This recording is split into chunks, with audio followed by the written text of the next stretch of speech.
bienvenue parmi les Digital Doers, le podcast de ceux qui font le e-commerce.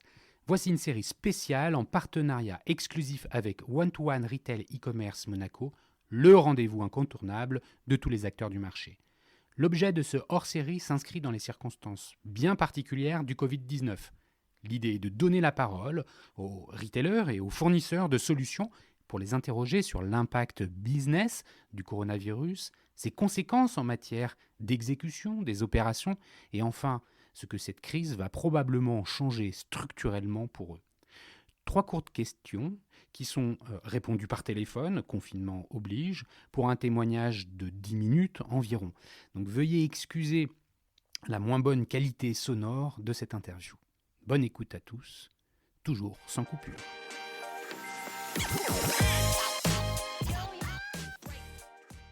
Bonjour, aujourd'hui nous recevons dans ce hors-série Antoine Carteron, DG France de Stuart, spécialiste de la livraison du dernier kilomètre. Alors bonjour Antoine, la première question bien entendu elle est au sujet de Stuart. Quels sont, et on les imagine, les impacts et les conséquences de la crise actuelle pour vous ? Bonjour Cyril, merci de nous laisser la parole dans ce podcast. Alors les conséquences déjà sur l'activité, si on regarde un petit peu d'un point de vue macro, nous on était en croissance avant la crise. Au moment du confinement, pendant 5 jours, on a connu une réelle baisse d'activité pour revenir ensuite assez rapidement au volume pré-crise et au bout d'une dizaine de jours repartir dans une phase de croissance. Donc aujourd'hui, on est plutôt au niveau macro en croissance versus avant le confinement. Si on commence à regarder un petit peu les différents segments sur lesquels on est positionné, donc nous, on est sur 4 segments, la restauration, l'alimentaire, le non-alimentaire dans lequel on met le fashion, l'électronics ou le sportswear, et la santé. Comme tu peux l'imaginer, nos activités ont clairement été redéployées principalement sur l'alimentaire et la santé depuis le début du confinement.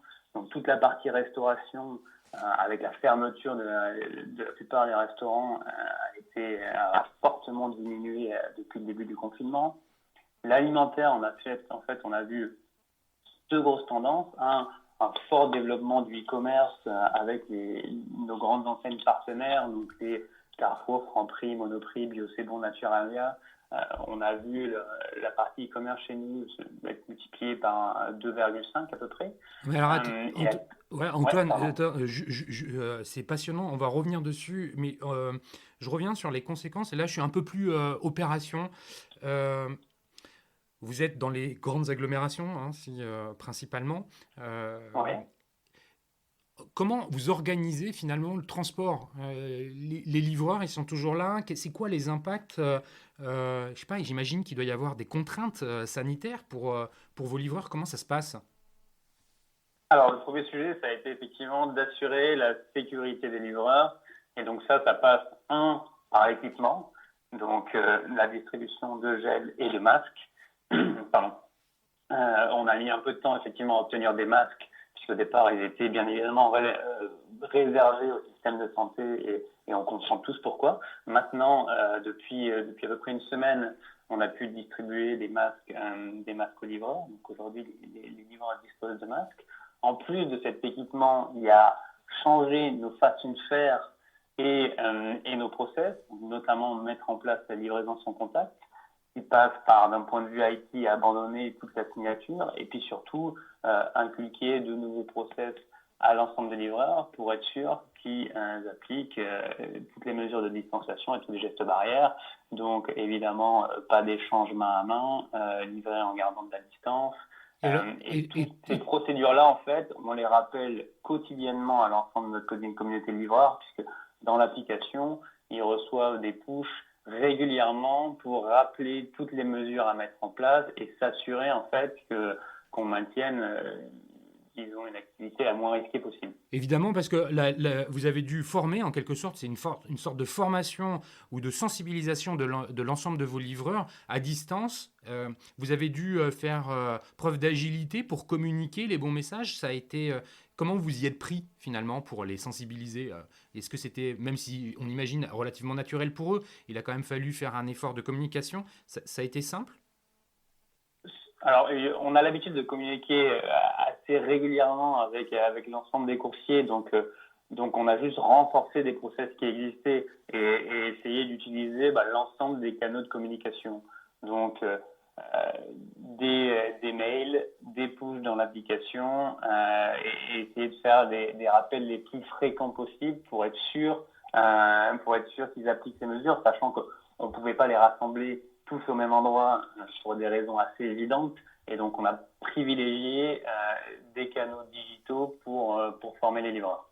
Ouais, je comprends. Et en termes de population de livreurs, est-ce que vous avez eu des problèmes d'effectifs en fait? Est-ce qu'il y a eu des populations, une population moins importante ou alors au contraire, vous avez réussi à maintenir le nombre de livreurs? On n'a pas eu de problème d'effectifs dans l'ensemble. On n'a pas eu des forts taux d'absentéisme. On a eu la chance effectivement de garder une population assez stable et pas trop de problèmes finalement de supply. Comment livrent les livreurs Stuart concrètement, c'est quoi? On les voit à vélo souvent. Alors oui, ouais, on connaît assez mal notre activité en fait, parce que ce qu'on voit c'est la partie immergée de l'iceberg qui est la partie vélo. Nous dans notre activité, on fait du piéton jusqu'aux 20 mètres cubes. Donc on a un scope assez large en passant par les vélos cargo, les VL un peu classiques, les 3 mètres cubes qui peuvent être frigorifiques ou non frigorifiques, et les 20 mètres cubes. Donc on a un scope hyper large avec des moyens assez différents. Ouais, c'est intéressant. Rappelle-nous brièvement la façon avec laquelle tu décris la proposition de valeur de Stuart. Nous, en fait, donc au sein du groupe Geopost, on appartient à la Poste maintenant depuis un peu plus de 3 ans, on va être le spécialiste des flux de proximité. Donc on est un acteur du last mile qui va s'intéresser aux livraisons qui partent soit des entrepôts de nos clients ou les nôtres, soit des magasins, et qui sont des livraisons de proximité. Donc moi, je ne sais pas faire un Paris-Marseille. En revanche, tous les flux qui sont aux abords de Paris, les flux qui sont aux abords de Marseille et qui restent sur cette localité m'intéressent.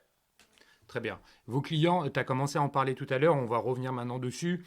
Donc, il y a différents secteurs d'activité sur lesquels vous êtes positionné et tu as remarqué très logiquement que le secteur de la restauration avait complètement décliné. On comprend pourquoi. Et puis que celui finalement du retail et de la santé se sont fortement développés. Tu peux continuer un peu comment on redéploie finalement son entreprise quand il y a des secteurs comme ça qui sont en plein boom?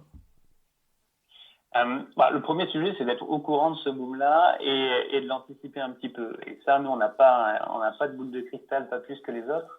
Et notre seul moyen, c'est d'être très proche de nos clients.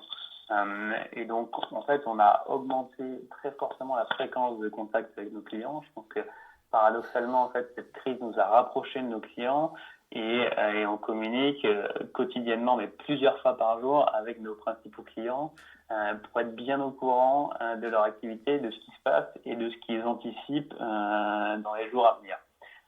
Donc ça nous a permis d'avoir, disons, quelques heures, voire quelques jours d'avance sur ce qui allait se passer et bien comprendre le développement des flux dans l'alimentaire, ce qui se passait dans le non-alimentaire, toutes les tendances, on pourra revenir dessus, qu'on voyait dans le non-alimentaire, et voir la santé.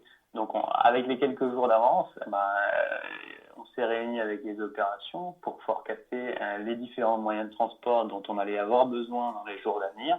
Et ça, on le fait évidemment chaque jour de la semaine depuis maintenant le début du confinement, et être capable d'anticiper un peu et d'adapter les moyens sur le terrain. Ouais, c'est vraiment intéressant de t'entendre dire ça et ça me fait ça génère chez moi une question. En fait, aujourd'hui, on comprend que les deux secteurs qui étaient pas qui ont boomé en fait, hein, l'alimentaire et la santé, vont, on peut l'imaginer, peut-être un peu décroître, mais probablement vous aurez gagné des parts de marché là-dessus. Et puis là, on a maintenant la sortie du confinement. On sait que le 11 mai, même si c'est progressif, on va être déconfiné. Donc le retail va revenir dessus. Comment vous préparez ce retour du retail par rapport aux enjeux de livraison? Alors déjà, il y a pas mal d'incertitudes sur qu'est-ce qui sera autorisé, qu'est-ce qui ne sera pas autorisé le 11 mai à réouvrir. Donc on adopte un peu la même méthode d'être très proche de nos clients, très proche des clients qui sont actifs, très proche des clients qui sont inactifs, pour essayer de savoir aussi ce qu'ils ont prévu. On regarde les modèles intermédiaires qui se sont développés aussi pendant la crise. Typiquement, nous, avant la crise, on avait deux façons d'opérer, ou deux flux logistiques un peu typiques. Soit on partait des magasins ou des restaurants pour des flux de proximité et quasiment souvent du point à point. Donc c'est l'activité qu'on fait au départ des restaurants, c'est aussi l'activité par exemple qu'on faisait avec la FNAC. On livrait au départ des magasins. Soit on partait de leurs entrepôts et on faisait du cross-dock dans nos entrepôts pour des livraisons en soirée ou le lendemain sur des créneaux courts. Ce qu'on a vu pas mal pendant la crise, nous, c'est un espèce de modèle intermédiaire où des magasins sont devenus des dark stores et les enseignes les ont utilisés un peu comme des entrepôts. Parce qu'ils avaient un backlog important de commandes, et donc on s'est mis à opérer un troisième flux qui est un flux d'entrepôt un peu, mais au départ des magasins. Donc notre rôle, c'est vraiment d'essayer de comprendre aujourd'hui où en sont les enseignes. Est-ce qu'elles ont toujours des gros backlogs en entrepôt? Est-ce qu'elles vont continuer à maintenir ces modèles intermédiaires de dark store? Est-ce qu'elles ont prévu de réouvrir leur réseau et quelle partie du réseau est prévue de réouvrir pour qu'on puisse bien anticiper les moyens qu'on met en face. Et ça, en fait, c'est à chaque fois une étude géographique, parce que si je mets des moyens à Marseille Sud et en fait l'activité à Marseille Nord, ça ne me sert à rien. Si je les mets à Marseille au lieu de Paris, ça ne me sert à rien non plus. Donc c'est vraiment en fait une étude géographique et détaillée à chaque fois avec nos clients pour voir où ils en sont dans les différents modèles possibles. Oui, et effectivement, il y a ces changements. Et alors ça, j'avais pas perçu effectivement à quel point il pouvait y avoir des dark stores comme ça qui naissaient. Et c'est probablement une façon de rendre concret ce que c'est que les changements organisationnels qui ont eu lieu et qui continuent à avoir lieu à tous les niveaux, finalement. Selon toi, et c'est un peu la dernière question que j'ai envie de te poser, est-ce que tu vois ces changements, est-ce que tu en vois qui vont s'inscrire potentiellement dans le temps? On voit le déconfinement va être progressif, la crise économique derrière et même sanitaire va continuer. Qu'est-ce que tu vois tu perçois des choses qui vont perdurer? Bon, alors, il faut rester hyper humble là-dessus. Comme je disais avant, j'ai pas une boule de cristal bien meilleure que les autres. Nous, on voit deux choses qui sont assez ancrées dans l'univers de Stuart, qui sont intensifiées, je pense, par la crise et qu'on espère voir perdurer. On perçoit un retour au local. En fait, j'en parlais un petit peu au début dans l'activité alimentaire. Nous, on travaille avec les grandes enseignes. On travaille aussi avec des plateformes qui listent des petits commerçants, donc des plateformes comme Épicerie, Olga, Rapidol, qui ont vu en fait leur activité multipliée par 10 pendant la crise. Donc il y a vraiment une volonté en fait des Français aujourd'hui de continuer à avoir du lien avec leurs petits commerçants. Et nous, on a vu aussi notre portefeuille de clients changer, parce que plein de petits commerçants sont venus en fait s'inscrire en direct chez Stuart et utiliser les services de livraison Stuart pour continuer à avoir un volant d'activité. Et on souhaitait de toute façon nous les aider pendant cette crise. Donc on voit en fait un retour au local où les gens prennent conscience de l'importance de consommer localement, de l'importance de maintenir un tissu local actif.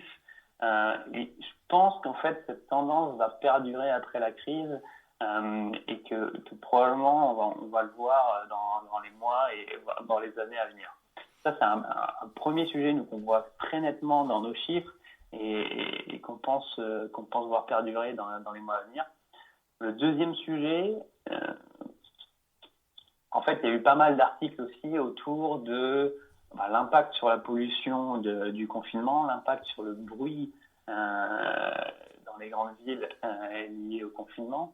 Et les gens prennent conscience en fait de ce que c'est une ville propre et de ce que c'est une ville moins bruyante. Et même si on a tous envie que ce confinement s'arrête, je pense qu'on a pris aussi conscience de l'impact du trafic sur nos villes. Et nous, en fait, dans l'esprit de Stuart, la mission de Stuart, c'est construire une logistique durable. Donc, en fait, ce côté green, il est dans nos valeurs. Et comme je le disais au début, on a aussi du piéton, du vélo, des vélos cargo. On privilégie au maximum les moyens de transport green. Et on pense que c'est un positionnement qui va être renforcé par la crise. Eh ben, écoute, merci beaucoup Antoine pour la qualité de cet échange, la transparence et puis la sincérité avec laquelle tu nous partages ton point de vue, tes analyses. J'ai envie de te dire que je les partage aussi après avoir écouté finalement pas mal d'interviews, de témoignages là depuis le début de ce confinement. J'ai l'impression qu'il y a quand même une cohérence dans ce que tu dis qui est partagée avec beaucoup d'autres. Donc merci voilà, de ce retour d'expérience fort enrichissant sur les conséquences du Covid-19 sur le business. Merci à vous tous qui écoutez les Digital Doers dans cette période, toujours de confinement. Et puis merci à Comexposium, l'organisateur de l'événement One-to-One Retail e-commerce de Monaco, d'avoir permis à mes invités et aujourd'hui à Antoine de prendre la parole et partager leur témoignage avec nous. Si vous souhaitez me contacter ou m'envoyer un message, vous pouvez le faire directement sur le site lesdigitaldoers.com. Merci, à bientôt.